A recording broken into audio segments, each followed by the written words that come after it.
প্রধান উপদেষ্টা জানিয়েছেন, স্পষ্টভাবে জানিয়েছেন তিনি জাতির উদ্দেশ্যে ভাষণে নির্বাচনের যে সময় ঘোষণা করেছেন নির্বাচন সেই সময়ের মধ্যে হবে, অর্থাৎ ফেব্রুয়ারির প্রথমার্ধে একটি অবাধ, সুষ্ঠু ও উৎসবমুখর পরিবেশে নির্বাচন অনুষ্ঠিত হবে। মাননীয় চিফ অ্যাডভাইজার আজকে তিনটি দলের সাথে মিটিং করেছেন। আপনারা জানেন তিনটি দল হচ্ছে বাংলাদেশ জাতীয়তাবাদী দল, ন্যাশনাল সিটিজেন্স পার্টি এবং জামাতে ইসলামী বাংলাদেশ। জামাতের প্রতিনিধি ছিলেন সৈয়দ আব্দুল্লাহ মোহাম্মদ তাহের, মিয়া গোলাম পারোয়ার, মাওলানা রফিকুল ইসলাম খান ও হামিদুর রহমান আজাদ। এনসিপির প্রতিনিধি দলে ছিলেন আরিফুল ইসলাম আতিফ, ডাক্তার তাসলিম জারা, হাসনাত আবদুল্লাহ, আব্দুল হান্নান মাসুদ। বিএনপি প্রতিনিধি দলে ছিলেন মির্জা ফখরুল ইসলাম আলমগীর, ডক্টর খন্দকার মোশাররফ হোসেন, গয়েশ্বর চন্দ্র রায়, ডক্টর আব্দুল মঈন খান, আমির খসরু মাহমুদ চৌধুরী, সালাউদ্দিন আহমেদ, ইকবাল হাসান মাহমুদ টুকু ও ডক্টর AJM জাহিদ হোসেন।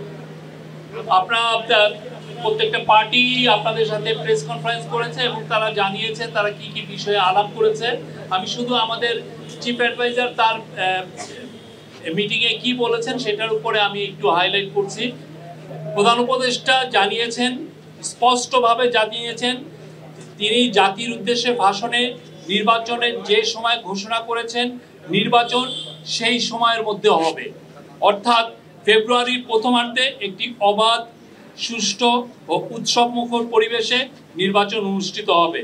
সকল রাজনৈতিক দলকে প্রধান উপদেষ্টা নির্বাচন নিয়ে আবারও তার প্রতিশ্রুতি জানিয়েছেন। তিনি বলেছেন নির্বাচন ছাড়া কোনো বিকল্প নাই, কেউ যদি নির্বাচনের কোনো বিকল্প নিয়ে ভাবে সেটা হবে এই জাতির জন্য গভীর বিপজ্জনক। আজকে মিটিংগুলোর মাঝামাঝি সময়ই চিফ অ্যাডভাইজারের সাথে